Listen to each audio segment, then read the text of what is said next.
ആ പറ അമ്മമ്മയോട് പറ പോവാൻ. വെള്ളം വിളിച്ച് പറയണം. വെള്ളമില്ല. തുണി അതാ ഞാൻ കഴുകാഞ്ഞ. വന്ന് പ്രിയങ്ങളെ, ഞാൻ കുറച്ച് മീൻ മേടിച്ചിട്ടാണ് വന്നത്. കഴിഞ്ഞ ദിവസം ഞാൻ പറഞ്ഞില്ല, ഇവിടെ വിളിച്ചു ചോദിച്ചപ്പം കട അടച്ചെന്ന് പറഞ്ഞ്. അതിന് ഞാൻ കുറച്ച് മീൻ മേടിച്ചത് ഇന്ന് എടുക്കാൻ വേണ്ടി ഇരിക്കുവായിരുന്നു. ഏഴ് മീനുള്ളപ്പോഴൊക്കെ മിക്കവാറും എന്നെ വിളിച്ച് അദ്ദേഹം പറയാറുണ്ട്. ഇന്നും എന്നെ വിളിച്ചു. ഞാൻ പറഞ്ഞു എനിക്ക് കുറച്ച് മീൻ ഇരിപ്പുണ്ട് എന്ന് പറഞ്ഞു. എന്നാലും വിളിച്ച് പറഞ്ഞല്ലോ എന്ന് ഓർത്തുകൊണ്ട് വാങ്ങിക്കൊണ്ട് വന്നു. അത് ഞാൻ കഴുകി എടുത്തതാണ് കേട്ടോ. കഴുകി എടുത്ത് ഇനിയിപ്പം നമുക്ക് ഫ്രീസറിൽ വെക്കാം. പിന്നെ ഒരുപാട് സങ്കടമുള്ള ഒരു കാര്യം, ഞാനിപ്പം വൈകിട്ട് ജോലി കഴിഞ്ഞ് ഇറങ്ങി മോനിക്കുട്ടന് കുറച്ച് ഡ്രസ്സ് മേടിക്കണം, ഡാൻസിനുള്ള പാൻറ് അങ്ങനെയൊക്കെ ഉള്ളത്. അത് വാങ്ങിക്കാൻ വേണ്ടി ഞാൻ ആ ഷോപ്പിൽ കയറിയപ്പം ഒരു കോള് വരുന്നത്. ഇതങ്ങോട്ട് വെച്ചിട്ട് എന്നോട് സംസാരിക്കണമെന്നുള്ള ആഗ്രഹം കൊണ്ട് ഇൻസ്റ്റയിൽ അവരുടെ ഈ വിളിച്ച ആളിൻ്റെ ഒരു മോളുടെ ഒരു ഫ്രണ്ടാണ് ഇൻസ്റ്റാ വഴി എന്നോട് നമ്പർ ചോദിച്ചത്. ഇതുപോലെ ഒരാൾക്ക് വേണ്ടിയിട്ടാണ്, അമ്മ ക്യാൻസർ ട്രീറ്റ്മെൻറ്റിലാണ്, ഒന്ന് സംസാരിക്കണമെന്നൊക്കെ പറഞ്ഞിട്ട് എൻ്റെ നമ്പർ വാങ്ങിച്ചു. ഞാൻ നമ്പർ കൊടുത്തു. അപ്പം വിളിച്ച് സംസാരിച്ച ആള് ഇവിടെ നമ്മുടെ പത്തനംതിട്ട തന്നെ ഉള്ള ആളാണ്. ഇപ്പൊ കൊച്ചോളൊക്കെ താമസിക്കുന്ന സ്ഥലത്താണ് ചേച്ചിയുടെ വീട്. പക്ഷെ കല്യാണം കഴിച്ച് താമസിക്കുന്നതായിരിക്കും വേറൊരിടത്താണ് കേട്ടോ. അപ്പൊ അവിടെ നിന്നിട്ടാണ് എന്നെ വിളിച്ചത്. ട്രീറ്റ്മെന്റ് ആണ് RCCയിൽ. അപ്പൊ എന്റെ വീഡിയോ ഒക്കെ കാണുമ്പോൾ എന്നെ വിളിക്കണമെന്ന് എപ്പോഴും കൊച്ചുമക്കളാണെന്ന് തോന്നുന്നു അവരോടൊക്കെ പറയുമ്പോൾ അവരാണ് ഇൻസ്റ്റാ വഴി എൻ്റെ നമ്പർ എടുത്തത് കേട്ടോ. അപ്പൊ പുള്ളിക്കാരി ക്രിസ്തുമസിന്റെ അന്നാണെന്ന് തോന്നുന്നു എന്നെ വിളിച്ചു. ക്രിസ്തുമസിന്റെ അന്നാണ് എന്നെ വിളിച്ചത് കേട്ടോ. വിളിച്ച് ഹോസ്പിറ്റലിൽ പോയ വിശേഷങ്ങൾ പറഞ്ഞാണ്. എന്തായാലും ആ 2 ദിവസത്തിലേതോ ആണ് ഞങ്ങൾ സംസാരിച്ച് വെച്ചതാണ്. അപ്പൊ എന്റെ നമ്പർ ചോദിച്ച ആ മോളാണ് ഇന്ന് എന്നെ വിളിച്ചത്. വിളിച്ചിട്ട് ആ ചേച്ചി മരിച്ചു. എനിക്കത് അപ്പൊ ആ വേറെ ഒരു നമ്പറിൽ നിന്ന് കോള് വന്ന് ഞാൻ എടുത്തപ്പോ എന്നോട് പറഞ്ഞു, അപ്പൊ ആളിന് വേണ്ടിയിട്ട് നമ്പർ വാങ്ങിച്ചില്ലേ, വിളിക്കുമായിരുന്നല്ലോ എന്നൊക്കെ. ഞാൻ പറഞ്ഞാൽ വിളിക്കുമായിരുന്നു. അപ്പോൾ പറഞ്ഞു ആള് പോയി. കഴിഞ്ഞ 2 ദിവസമായിട്ട് എന്തോ വയ്യാഴിയൊക്കെ തോന്നിയിട്ട് ഹോസ്പിറ്റലിലായിരുന്നു. യൂറിനറി ഇൻഫെക്ഷൻ പോലെ എന്തോ ബുദ്ധിമുട്ട് തോന്നിയിട്ടാണ് ഹോസ്പിറ്റലിൽ കൊണ്ടുവന്നത്. അപ്പോഴത്തേക്ക് BP ഹൈ ആവോ അങ്ങനെ എന്തോ ചെന്നപ്പം ഡോക്ടർ നോക്കിയിട്ട് ഡെത്തായി എന്ന് പറഞ്ഞു. എനിക്കത് വിശ്വസിക്കാനേ പറ്റുന്നില്ല പ്രിയങ്ങളെ. കഴിഞ്ഞ ആ ദിവസം വിളിച്ചപ്പോഴും നല്ല എനർജറ്റിക് ആയിട്ട് സംസാരിച്ച ആളാണ്. ഇനി എന്താണ് മക്കളിലേക്ക് പോകേണ്ടത്, എന്താണ് കഴിച്ചത്, എന്തൊക്കെയാണ് വിശേഷം, എല്ലാവരും വന്നോ, എല്ലാവരും അന്വേഷിച്ചു എന്ന് പറയണമെന്നൊക്കെ പറഞ്ഞ ആളാണ്. ഇനി ഒരിക്കലും വിളിക്കാനില്ല എന്നുള്ളത് എനിക്ക് അവിടെ നിന്നപ്പോൾ അത് കേട്ടപ്പോൾ എനിക്കങ്ങ് വല്ലാത്തൊരു അവസ്ഥയായിപ്പോയി എൻ്റെ കേട്ടോ. എനിക്കത് അതിൻ്റെ ആ വിഷമം, അത് എങ്ങനെയാണ് ആ അവസ്ഥ പറയേണ്ടതെന്ന് എനിക്ക് അറിഞ്ഞുകൂടാ പ്രിയങ്ങളെ. എത്ര പെട്ടെന്നാണ് ഓരോരുത്തരും ജീവിതത്തിൽ നിന്ന് മാറ്റപ്പെടുന്നത്. ഇതുപോലെ ഒരുപാട് ഫോൺ നമ്പറുകൾ എൻ്റെ ഫോണിൽ ഇപ്പോഴും എനിക്ക് ഡിലീറ്റ് ചെയ്യാൻ പറ്റാതെ കിടക്കുകയാണ്. എന്നെ വിളിച്ച് എന്നോട് സംസാരിച്ച് എന്താ പറയുക, ഒരു ഇതുമില്ലാതെ പെട്ടെന്ന് അങ്ങോട്ട് പോവാണ്. അത് വേറൊരാൾ വഴി അറിയുക, അല്ലെങ്കിൽ വേറൊരു വഴി മാർഗം അറിഞ്ഞ് എനിക്കത് വിശ്വസിക്കാൻ പറ്റാത്ത അവസ്ഥ. എനിക്കത് എങ്ങനെയാണ് ആ അവസ്ഥ, ആ ഒരു ഫീലിംഗ് എന്താണെന്ന് എനിക്ക് പറയാൻ അറിയില്ല പ്രിയങ്ങളെ. ഇന്നായിരുന്നു അടക്കം. ഒരു ആന്റി അമ്മ കഴിഞ്ഞ ക്രിസ്മസിന്റെ അന്ന് വിളിച്ചില്ലേ, ആന്റിക്ക് വയ്യാതിരിക്കുവാന്നൊക്കെ പറഞ്ഞില്ലേ, ആശുപത്രിയിൽ പോയിട്ട്. ആ ആന്റി മരിച്ചു. ആന്റിക്ക് വയ്യായിരുന്നു.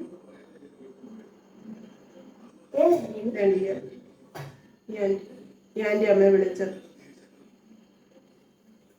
എനിക്ക് ഫോട്ടോ ഒക്കെ അയച്ചത് മക്കളുടെയും ആ ചേച്ചിയുടെയും ഫോട്ടോ ഒക്കെ എനിക്ക് എപ്പോഴായാലും ഇവിടെ വരുമ്പോ, പത്തനംതിട്ടയിൽ വരുമ്പോ എൻ്റെ അടുക്ക വരും, ഇതെല്ലാം പറഞ്ഞിരുന്ന ആളാണ്. ഈ ഫോട്ടോ ഞാൻ എന്നിട്ട് മാമിയെ കാണിച്ചു. കാരണം മാമിയുടെ വീടിനടുത്താണ് ചേച്ചിയുടെ വീടെന്ന് പറഞ്ഞ് ആ സ്ഥലമാണ് പറഞ്ഞത്. അപ്പൊ ഞാൻ വിചാരിച്ചു മാമിക്ക് അറിയാമായിരിക്കും എന്ന് വെച്ച് മാമിയെ ഫോട്ടോ ഒക്കെ കാണിക്കുകയും ചെയ്തു. വിശേഷങ്ങളൊക്കെ ചോദിക്കുക, എൻ്റെ സ്റ്റാറ്റസിന് എല്ലാം മറുപടി തരുന്നതൊക്കെ ആളാണ്. എന്താണ് സംഭവിച്ചതെന്ന് എനിക്ക് അറിഞ്ഞുകൂടാ. അങ്ങനെ ഒരു വല്ലാത്ത സങ്കടം എൻ്റെ മനസ്സിൽ. ഇന്നത്തെ ദിവസമേ എനിക്ക് സങ്കടത്തിൻ്റെതായിരുന്നു. ഞാൻ എല്ലാവരോടും എപ്പോഴും പറയാറുള്ളത് പോലെ ഓരോ വർഷവും അവസാനിക്കുന്നത് എനിക്ക് കുറേ നഷ്ടപ്പെടലുകളിൽ തന്നെയാണ്. അപ്പൊ ഈ വർഷവും അതിന് മാറ്റമൊന്നും വന്നില്ല. അത് പക്ഷെ പബ്ലിക്കിൽ ഞാൻ പറയുന്നില്ല എന്നേ ഉള്ളൂ. എന്ത് നഷ്ടപ്പെട്ടാലും എനിക്ക് വിഷയമില്ല. എനിക്ക് എൻ്റെ മക്കളോടൊപ്പം സമാധാനത്തോടെ ജീവിച്ചാൽ മാത്രം മതി. അവർക്കെല്ലാം നേടിയെടുക്കാൻ ഈശ്വരൻ കരുത്ത് കൊടുക്കണേ എന്നുള്ള പ്രാർത്ഥന മാത്രമേ ഉള്ളൂ. എന്നെ പോലെ ജീവിതത്തിലൊട്ടൊക്കെ തോറ്റു പോകാതിരിക്കണം. നമ്മളെ സ്നേഹിക്കുന്നവരും വിശ്വസിക്കുന്നവരും ഒക്കെ നമ്മളെ വഞ്ചിക്കുക എന്ന് പറയുന്നതിലും വലിയൊരു ദുരവസ്ഥ ഒരു മനുഷ്യന്റെ ജീവിതത്തിൽ വേറെ ഇല്ല. അപ്പം അങ്ങനെ ഉണ്ടാവാതിരിക്കണേന്ന് മാത്രമേ ഉള്ളൂ പ്രാർത്ഥന. അങ്ങനെ സമാധാനിക്കുക, അങ്ങനെ പോട്ടെ എന്ന് വിചാരിക്കുക. അപ്പോ പുറകാലം എൻ്റെ പ്രിയങ്ങൾക്ക് അതൊക്കെ മനസ്സിലാകും. അപ്പൊ ഇപ്പൊ ഇത്രയും പറയുന്നുള്ളൂ കേട്ടോ. അപ്പൊ എൻ്റെ മനസ്സിന് സമാധാനം കിട്ടാൻ എൻ്റെ പ്രിയപ്പെട്ടവര് എന്നോട് പ്രാർത്ഥിക്കുക. ഞാൻ പല കാര്യങ്ങളും ഷെയർ ചെയ്യുമ്പോൾ പലർക്കും അത് മുഷിച്ചിൽ തോന്നാറുണ്ട്. ഇടയ്ക്ക് ഒരു കമന്റ് ഞാൻ കണ്ട, മക്കളിക്ക് എപ്പോഴും സങ്കടവും വയ്യാഴിയും വിഷമവും പറയാനേ ഉള്ളൂ സമയം. എനിക്ക് പ്രിയപ്പെട്ടവരോട് മാത്രമാണ് ഞാൻ പറയുന്നത്. അത് അതേപോലെ അംഗീകരിക്കുന്ന കുറേ സ്നേഹിക്കുന്നവരുണ്ട്, അവർക്കത് മനസ്സിലാകും. അല്ലാതെ എന്തെങ്കിലുമൊക്കെ മനസ്സിൽ എന്നോടൊരു ചെറുതായിട്ടെങ്കിലും ഒരു നീരസം ഉള്ളവർക്ക് മാത്രമേ അതൊരു നെഗറ്റീവായിട്ട് തോന്നത്തുള്ളൂ. നമുക്ക് നമ്മുടെ ഏറെ പ്രിയപ്പെട്ടവരോട് നമ്മളെല്ലാം പറയും അല്ലേ. നമുക്ക് എന്ത് ജീവിതത്തിൽ എന്തുണ്ടെങ്കിലും നമ്മൾ പങ്കുവെക്കുന്നത് നമ്മുടെ ഏറെ പ്രിയപ്പെട്ടവരോടാണ്. അതുപോലെ ഉള്ളു കേട്ടോ. അപ്പം ഓരോരുത്തരോടും എന്നെ സ്നേഹിക്കുന്നവരോടെല്ലാം എന്നെ ഒത്തിരി നന്ദി പറയുകയാണ്. ഇപ്പൊ ഈ വീഡിയോയ്ക്ക് താഴെ ഒരുപാട് കമന്റുകൾ വരും, വിഷമിക്കരുതെന്ന് പറയുന്നത്. അത് തന്നെയാണ് എൻ്റെ ഒരു വിജയം, എൻ്റെ ഒരു ധൈര്യം കേട്ടോ. അപ്പൊ ഞാനൊന്ന് കുളിച്ച് ജപിച്ചിട്ട് വരാൻ പ്രിയങ്ങളെ. എനിക്ക് മീനൊന്ന് കറി വെക്കണം. ഞാൻ വേറെ ഒന്നും ചെയ്യുന്നില്ല. അമ്മ രണ്ട് കറികളൊക്കെ കൊണ്ടുവന്നു. മോനിക്കുട്ടന് 2 ചപ്പാത്തി ഉണ്ടാക്കി കൊടുക്കാം എന്ന് വിചാരിച്ചു. റെഡിമെയ്ഡ് ചപ്പാത്തി ഞാൻ മേടിച്ചു. എനിക്ക് തീരെ വയ്യ, മാനസികമായിട്ട് ഒട്ടും ഞാൻ ശരിയല്ല. ഞാൻ പറഞ്ഞില്ല, എനിക്ക് 2 ദിവസമായിട്ട് എനിക്ക് എൻ്റെ ഹൃദയം വല്ലാത്തൊരവസ്ഥയിലാണ്. എനിക്ക് കരയാൻ കണ്ണുനീര് വരുന്നില്ല. കരയാൻ കണ്ണുനീരുള്ളത് വലിയൊരു ഭാഗ്യമാണ്. അതുപോലും ഇല്ലാത്ത മനുഷ്യരുണ്ട് കേട്ടോ. അപ്പൊ അങ്ങനെയുള്ളവർക്ക് വേണ്ടി പ്രാർത്ഥിക്കാം. അപ്പൊ ഞാൻ കുളിച്ച് വരാട്ടോ. പ്രിയങ്ങളെ, അമ്മക്കിളിയുടെ കൊച്ചു കൊച്ചു വിശേഷങ്ങളിലേക്ക് എല്ലാവർക്കും സ്വാഗതം. ഒരു തവണ ഡാൻസിന് ചേർന്ന് 2 തവണ എന്നെ കൊണ്ട് ഡ്രസ്സ് മേടിച്ചു. ആദ്യം ബ്ലാക്ക് ആൻഡ് വൈറ്റ് ആണെന്ന് പറഞ്ഞ് ഞാൻ ബ്ലാക്ക് ഷർട്ടും വൈറ്റ് ബനിയനും മേടിച്ചോണ്ട് വന്നു. ഇപ്പം അത് മാറി. ഓവർകോട്ട് പോലിരുന്ന ചെക്ക് ഷർട്ട് വേണം, ബനിയൻ വൈറ്റ് വേണം, പിന്നെ ബാഗി പാൻറ് വേണം. അതിന് ബാഗി പാൻറ് മേടിക്കാൻ അവിടെയൊക്കെ കയറിയതറിയാം. അതാണ് ഇനി ഇത് മേടിക്കാൻ കയറിയപ്പം പ്രൊഡക്ഷന്റെ 2 ടീഷർട്ടൂടെ മേടിച്ചു. ടീഷർട്ട് ഇച്ചിരി വലുതാ. രാജൻ കൊണ്ട് വെയിലായിട്ടല്ലേ ഓഫി.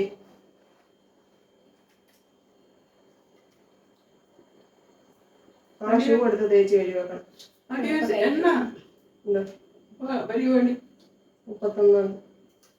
ബുധനാഴ്ച.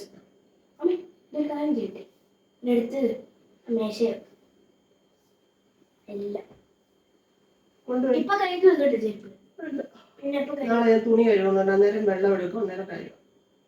ഞാൻ തുണി കഴുകാനായിട്ടിരിക്കുവോ. ഞാൻ രാവിലെ വെള്ളം കൊണ്ടുവരും. തുണി കഴുകാതെ ഒരു രക്ഷയില്ല.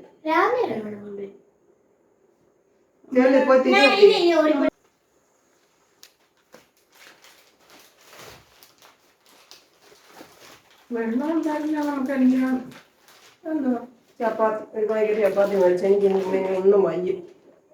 2 ചപ്പാത്തി ഉണ്ടാക്കി കൊടുക്കും. മീൻ കറി വെക്കാൻ ഇരിപ്പുണ്ട്, അതെടുത്ത് വെളിയിലോട്ട് വെച്ചിട്ടുണ്ട്. വെളുത്തുള്ളി തീർന്നു, വെളുത്തുള്ളി മേടിച്ചു. അമ്മ എന്തൊക്കെയാ വെച്ചേ? അമ്മ ഏതാണ് സ്പെഷ്യലൊക്കെ ഉണ്ട്? പിന്നെന്തോ തീയലോ. പിന്നെ മീൻകറിയും കൂടെ വെച്ച് ഇച്ചിരി ചോറുണ്ട്, അത് ഞാൻ കഴിക്കും. അമ്മയ്ക്ക് ചോറ് വേണം. എനിക്ക് ചോറ് 2 പേർക്ക് കഴിക്കാനുള്ളത്. കുളിയും ചെറുതൊക്കെ കഴിഞ്ഞു. മീൻകറി അങ്ങോട്ട് വെക്കാം. എൻ്റെ കയ്യിൽ ഇന്നലെ ഈ കയ്യിൽ എന്തോ കടിച്ച പോലെ, എന്തോ സംഭവിച്ചതെന്ന് അറിയത്തില്ല. ഈ ഭാഗത്തൊരു തടിപ്പ്. ഈ കട്ടിലിൽ ഇരട്ടവാലം പോലെ ഒരു സാധനം ഉണ്ടല്ലോ, അത് കടിച്ചതാണെന്ന് തോന്നുന്നു.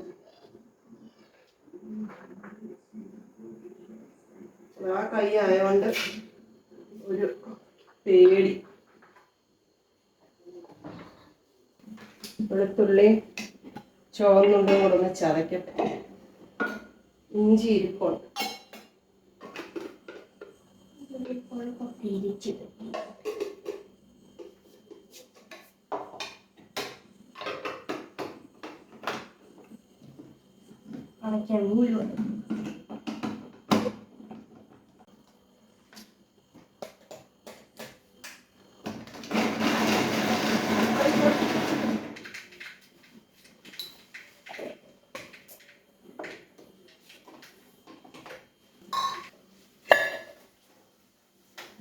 ഇതങ്ങ് വെച്ചു.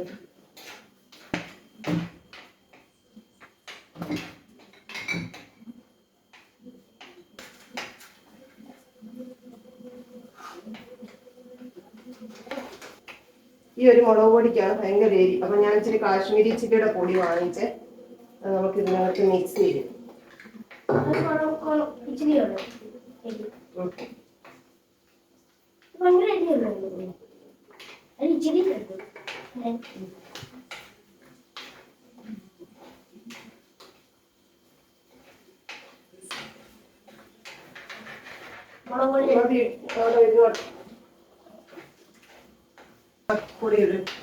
ഇന്ന് നമ്മൾ ഇടിയപ്പം മേക്കർ വെച്ച ഇടിയപ്പം ഉണ്ടാക്കിയത് കേട്ടോ. എളുപ്പമായിരുന്നു. പ്രസന്ന ചേച്ചിക്ക് അതേലും ഒരെണ്ണം മേടിച്ചു കൊടുത്തു വിടണമെന്ന് പറഞ്ഞിട്ടുണ്ട്. ഞാനവിടെ പോയി പറഞ്ഞു നാളെ അത് വാങ്ങി ഷോപ്പിലോട്ട് കൊണ്ടുവെക്കാം, ഇങ്ങോട്ട് കൊണ്ടുവരണ്ടെന്ന് വിചാരിച്ചു. ഞാൻ വൈകിട്ട് അവിടെ ചെന്ന് പറഞ്ഞു ഇതുപോലെ ഒരു ഓർഡർ കൂടെ ഉണ്ട്, അവിടെ വെച്ചേക്കണം, ഞാൻ രാവിലെ വരാം.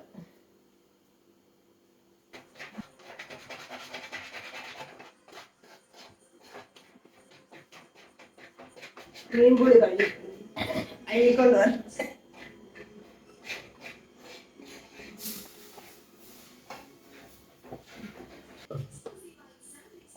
കുറേ ജോലികളുണ്ട് പ്രിയങ്ങളെ. പള്ളിയിലെ ആ പ്രോഗ്രാമിന്റെ ഒന്ന് എഴുതണം. അതൊരു 1.5 പണിയാണ്. ഞാൻ ഇന്ന് വരെ തുടങ്ങി. ഇന്നാണ് പ്രോഗ്രാമിന്റെ ഓർഡർ കിട്ടിയത്. ഇനി അതനുസരിച്ച് എഴുതണം. അത് എഴുതി കൊടുക്കാമോ എന്ന് ചോദിച്ചു. എഴുതി കൊടുക്കാൻ ഞാൻ ഏൽക്കുകയും ചെയ്യും.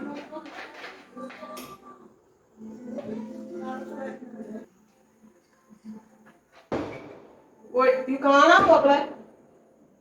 എടാ വെടിക്കട്ടെ കാണാം.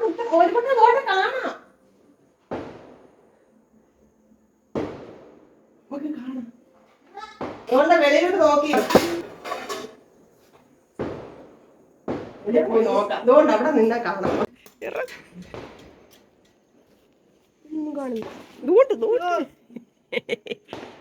കാണുന്നില്ല.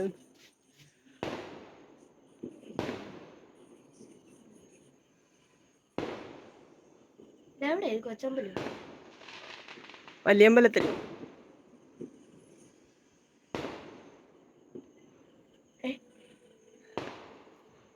എല്ലിപാടൊന്നുമില്ലല്ലോ. ആര് പറഞ്ഞു?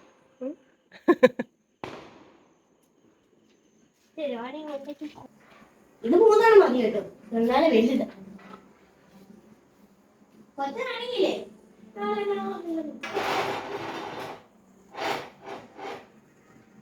മീൻ അടുപ്പലായി. വീർത്തു വരും. തീ കുറച്ച് വരും. തിരിച്ച് അങ്ങോട്ടും ഇങ്ങോട്ടും തിരിച്ചിടും. ഇങ്ങനെ തിരിച്ചിടണം. പോണല്ലോ. എന്താ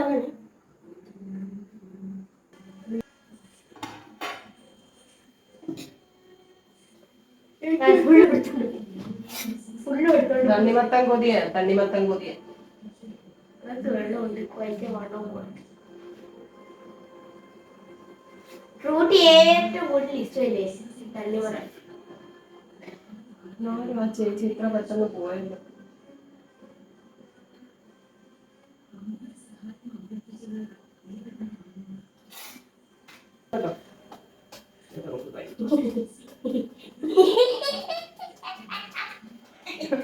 ചപ്പാത്തി ബോള് പോലെ ആയി വരുന്നതിന്റെ സന്തോഷം മോനിക്കുട്ടൻ.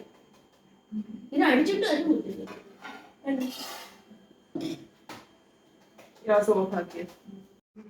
അയ്യോ കുഞ്ഞു ഉറങ്ങിയോ അമ്മേ? കുഞ്ഞു ഉറങ്ങി. ഇനി ചപ്പാത്തി എടുത്ത് അങ്ങ് ഫ്രിഡ്ജിൽ വെക്കാം. ഇല്ലയോ രാവിലെ എടുക്കാം. എന്നാ ഞാൻ ഇച്ചിരി ചോറുണ്ടിട്ട് ഞാൻ എല്ലാം എടുത്ത് ഫ്രിഡ്ജിലും വെച്ച് ഞാൻ കിടക്കാം. എന്നാ ശരി. ചപ്പാത്തി വേണോ അമ്മയ്ക്ക്? എന്നാ ഒരു കാര്യം ഞാൻ ചോറുണ്ണുന്നില്ല, ചപ്പാത്തി കഴിക്കാം. വാടാ ഇങ്ങോട്ട്. നമ്മുടെ മീൻകറിയൊക്കെ റെഡിയായിരിക്കുകയാണ് പ്രിയങ്ങളെ. അത്താഴം വിളമ്പാൻ പോവുക. വിശക്കുന്നേ. മോനുകൂടെ ഇഷ്ടപ്പെട്ട മീനാണ്. മതിയോ ചാറ്? ചപ്പാത്തിയാ മോനിക്കുട്ടൻ കേട്ടോ. കഴിച്ചിട്ട് വരാം. നൈറ്റ്. ഇന്ന് പറയേണ്ട വന്നില്ല.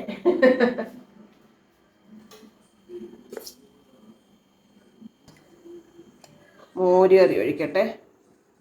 മോനിക്കുട്ടനും അമ്മമ്മയും കൂടെ മൂകാംബിക കാണും കേട്ടോ. എന്നും പറയുന്ന പോലെ തലക്കഷ്ണമൊന്നും മോനിക്കുട്ടൻ കൂട്ടത്തില്ല. അതുകൊണ്ട് ഞാൻ തല കഴിക്കാൻ പോകും. ഒരു കഷണം കൂടെ ഞാൻ എടുത്തു. പിന്നെ പയറും കോവയ്ക്കയും വെണ്ടയ്ക്കയും മിക്സ് മെഴുക്ക് പുരട്ടി കേട്ടോ.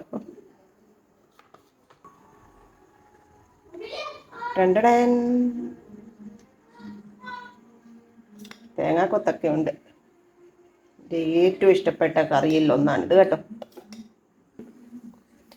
അപ്പം ഞാൻ കഴിക്കട്ടെ പ്രിയങ്ങളെ. എല്ലാവരോടും നിറയെ സ്നേഹം കേട്ടോ. ഈശ്വരാനുഗ്രഹം ഉണ്ടാവട്ടെ.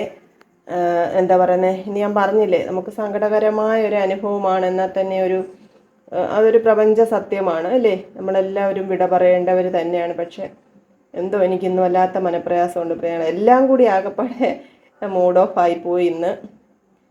അപ്പോൾ എൻ്റെ പ്രിയപ്പെട്ടവരോടെല്ലാം നിറയെ സ്നേഹം. നിങ്ങളുടെ സ്നേഹത്തിന് നന്ദി. എന്താ പറയുന്നത്, നാളെ കാണാം എന്ന പ്രതീക്ഷയോടെ ഇന്ന് യാത്ര പറയാം കേട്ടോ.